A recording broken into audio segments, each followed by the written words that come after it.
ailleurs, le dossier des eaux du Nil a été donc la question la plus imposante au cours des rencontres du ministre égyptien des Affaires étrangères à Addis Abeba.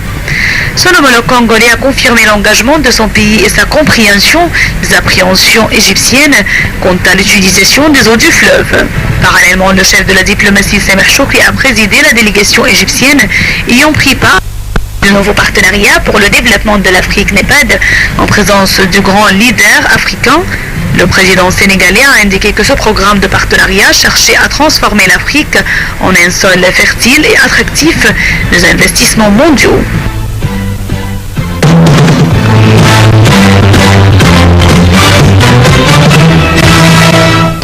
En fait, le ministre égyptien des Affaires étrangères, M. Sameh Choukri, a assuré hier que l'Égypte était en combat contre le terrorisme et qu'elle allait déployer tous les efforts afin d'éradiquer ce phénomène, de rétablir la paix et la stabilité dans le pays. Le ministre a fait ces déclarations lors d'une conférence de presse tenue à la suite d'une rencontre avec son homologue albanais.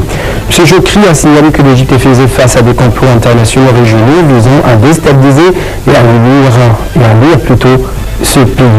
Le ministre a assuré que l'Égypte était unie et que la coopération entre l'armée, la police et le gouvernement ainsi qu'avec le peuple va assurer la réussite dans le combat contre les terroristes.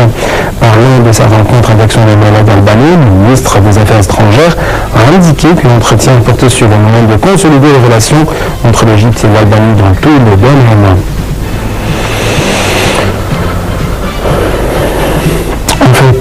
Le président égyptien Abdel Fattah el-Sisi a rencontré hier un parterre de politiciens, intellectuels, journalistes et personnalités représentant le peuple égyptien.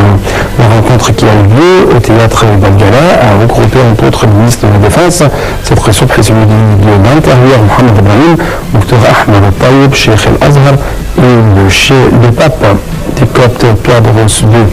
Lors de cette rencontre, le chef de l'État a affirmé que le nouveau projet du canal de Suez sera inauguré à la date prévue en août prochain. Ce qui signifie que le projet se déroulerait avec succès. Il a rassuré le peuple sur l'état de l'économie en affirmant que l'Égypte est sur la bonne voie et a retrouvé sa place, tout en indiquant que le taux de production n'était encore compatible avec la croissance démographique.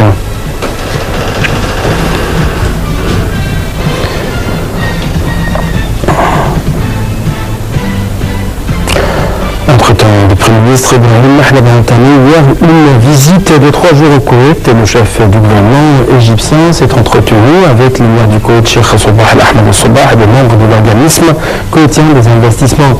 Mahlab a remis au Cheikh Sabah un message du président Abdel Fattah el-Sisi. L'émir du Koweït a pour sa part exprimé ses condoléances pour la mort des victimes des attentats commis jeudi dernier dans le Sinaï. Cheikh Sabah a délivré au Premier ministre un message au président el-Sisi dans lequel il a souligné que le Koweït allait toujours soutenir l'Égypte et n'oublierait jamais la position indiquée à l'égard de son pays. L'émir a aussi accepté l'invitation de l'Égypte pour assister à la conférence économique prévue en mars à Sharm el-Sheikh. Il a assuré que le Koweït soutient la demande de l'Égypte d'obtenir un siège non permanent au sein du Conseil de sécurité de l'ONU lors de la session de 2016-2017 comme représentant de l'Afrique du Nord. Mahlab s'est entretenu avec Essaï Badr Mohamed Essa, membre de l'organisme koweïtien des investissements, qui a assuré que son pays œuvrerait à augmenter ses investissements en Égypte.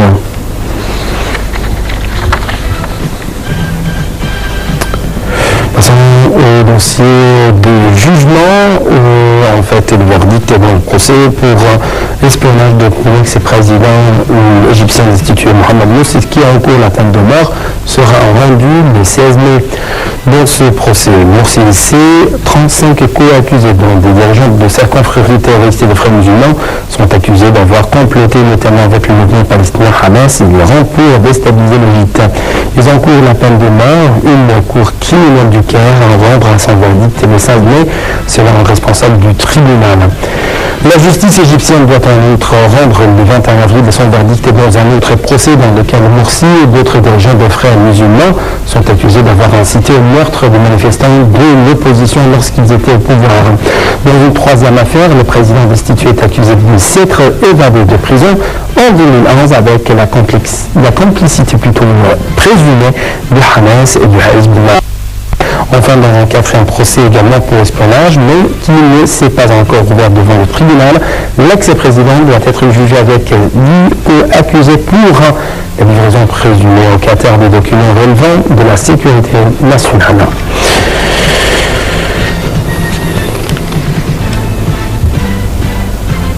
D'autre part, un juge des référés a interdit et classé comme organisation terroriste la branche unitaire du mouvement palestinien Hamas, les brigades d'Aziz ibn Qassam.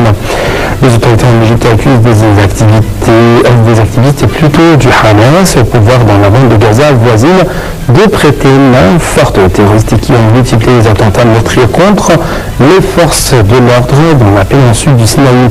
Le Hamas aussi soutient la confrérie terroriste des frères musulmans.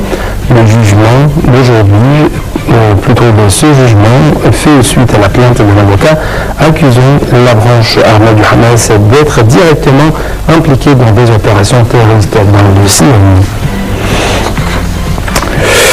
D'autre part, l'Égypte a ordonné hier l'expulsion vers son pays du journaliste australien d'Al Jazeera, Peter Guest, condamné à 7 ans de prison pour avoir diffusé de fausses informations en soutien aux frères musulmans, cette organisation déclarée terroriste par le Caire. Grest avait été arrêté en décembre 2013 avec un confrère de la chaîne qatari, l'Égypto-Canadien Mohamed Fahmy, dans une chambre de l'hôtel du Caire où ils avaient installé, sans autorisation selon l'accusation, un bureau de Al Jazeera. Puis après, la police avait interpellé l'Égyptien Bahri Mohamed, un autre journaliste de la chaîne. Les 3 journalistes ont été condamnés en juin dernier à 7 et 10 ans d'emprisonnement.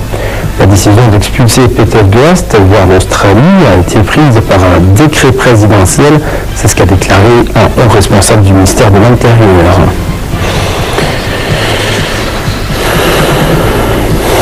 En ce qui concerne les législatives, la commission électorale HCE, dirigée par le juge Ayman Abbas, a décidé jeudi que les candidatures pour les élections législatives seraient déposées à partir du 8 février prochain.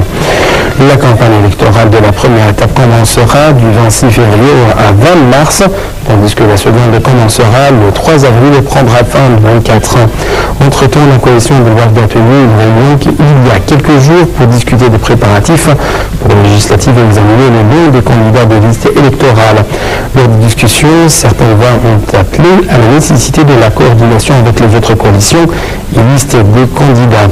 D'autres voix ont jugé que les membres de la liste Sahwat Nas font preuve d'arrogance et désirent imposer leurs conditions. D'autre part, le parti salafiste Nour examine lui aussi les listes électorales. Cependant, certains partis civils ont fait preuve d'intérêt à rejoindre les listes du parti salafiste.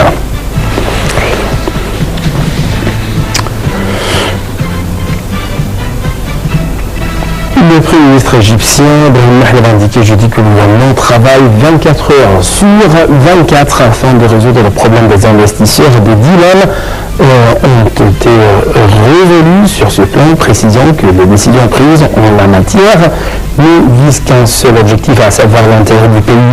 Il a ajouté que la conférence économique du Sharm el-Sheikh, prévue au mois de mars prochain, n'est pas un événement de propagande, mais elle fera office d'une attestation du monde sur le changement de l'Égypte dans l'essor et réformes entreprises par le gouvernement. Mahlab a tenu ses propos durant la réunion tenue avec les investisseurs du tourisme et les agents du gouvernorat du Sinaï du Sud en marge de sa visite à Sharm el-Sheikh afin de poursuivre les préparatifs pris en prélude à la tenue de la conférence.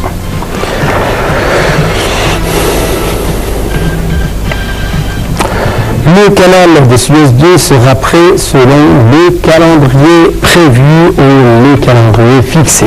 L'information en détail, le général Mourad Mouish, président de l'organisme du canal de Suez, a déclaré que les travaux du creusement du nouveau canal de Suez s'y déroulent à son relâche afin de respecter la date butoir déterminée par le président égyptien Abdel Fattah el-Sisi pour son achèvement.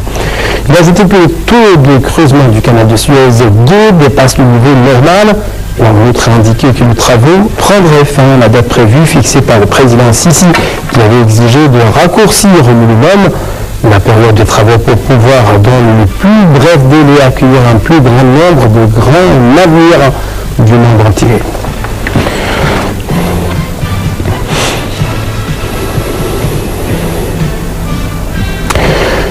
ministre du Tourisme égyptien James Zarzour a salué hier le choix par le gouvernement égyptien du secteur du tourisme entre 10 autres secteurs pour participer à la conférence économique organisée par l'Égypte et prévue pour le mois prochain dans la station balnéaire de Sharm el-Sheikh sur la mer Rouge. Dans une déclaration en marge d'une conférence de presse consacrée au bilan du tourisme en 2014, le ministre a souligné que le secteur du tourisme devait exposer ses grands projets touristiques qui devaient être choisis ainsi qu'autres projets qui devaient être mis en place en même temps. D'ajouter le mouvement d'investissement touristique s'est accéléré cette année avec la stabilité de la situation sur le terrain en Égypte. Selon le ministre égyptien, le sommet que le Caire envisage organiser en mars aura un effet positif sur le secteur touristique égyptien.